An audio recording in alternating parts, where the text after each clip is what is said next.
Let's go over the steps it takes to box up your Perkins so it makes it there safely. According to the user manual, the first step is to push the paper release away from you. That's the metal lever that's on top of the machine that locks the paper in place. Next, we want to move the carriage lever to the right. This is the plastic part on the front of the machine that advances when you hit the space bar or when you type a braille symbol. So I'll go ahead and move that to the right. Grab 2 rubber bands, wrap it around the carriage lever, and we're going to connect that to the right paper knob. That's the turn knob on the right hand side, and this will prevent the lever from sliding around in shipping. The third thing is to put your Perkins inside of a trash bag to protect it from getting wet while it's being shipped. That's hard to show on camera, so I'm just going to go ahead and do that now.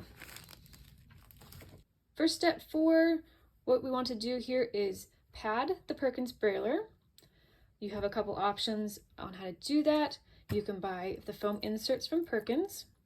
You can wrap the whole thing up in a towel. You can use bubble wrap or newspaper, but I want you to pay attention to the paper feed knobs. So those are the plastic knobs on the right hand side of the machine. You need at least 2 inches of padding. So one thing to keep in mind is avoid using styrofoam peanuts. Those will fall inside of the Perkins and just cause extra work for the technician. So I have the foam inserts and they have the same contour as the Perkins. And what you do is you put one on either end of the machine, cover up that turn knob, it slides right in place, nice and simple. Step 5 is to find yourself a box. I picked one up from the UPS store.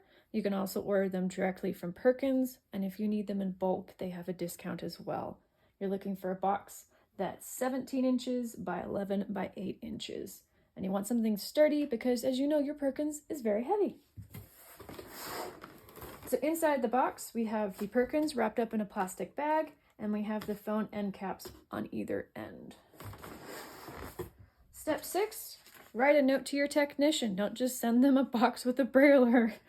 Write your contact info, what's wrong with the machine, and the brailler's serial number.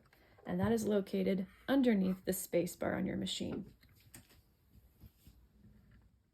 So I wrote some things on the inside flaps of the box to help out future me, because it could be a couple years before I send the Perkins in for servicing, and I don't want to accidentally throw the box away. I wrote on one side, save, box my Perkins Brailler. And then for the technician's sake, I wrote my name, the model of Perkins, this is a standard Perkins, and the serial number. And on the other flap, I wrote reminders on how to box it up, because it could be a couple years before I send it in next. Step 1, push paper release away from me. Step 2, move carriage lever all the way to the right and wrap rubber bands around it and the right paper feed knob.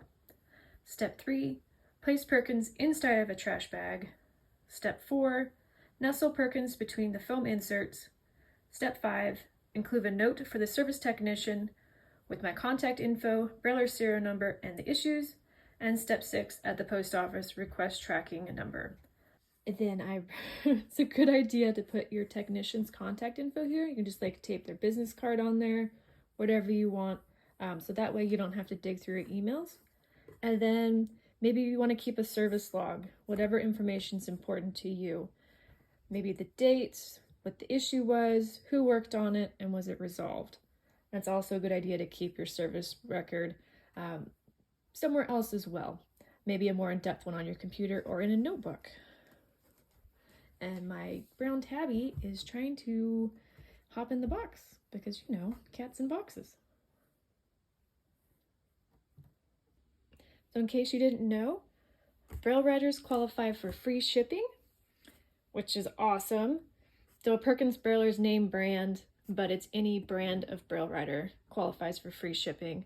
And Perkins recommends right on the side of the box, Braille writer return for repairs, just to make it explicit, because in the USPS code, it says that Braille writers qualify for free shipping. In the top right-hand corner, go ahead and either handwrite, rubber stamp, or make a label that says free matter for the blind or handicapped. Address the box to and from, just standard stuff. And then when you take it to USPS, request the free tracking number, because as you know, these cost about $800 new, and used they're around $300. And if you want, you can pay to add insurance.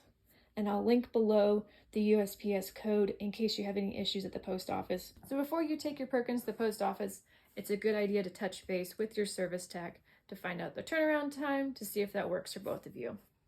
So now that you know the steps on how to safely package up a Perkins Brailler, why don't you do yourself a solid and get everything together ahead of time. Get all the shipping material squared away, label the box, so when you need to send it in, it's all ready for you.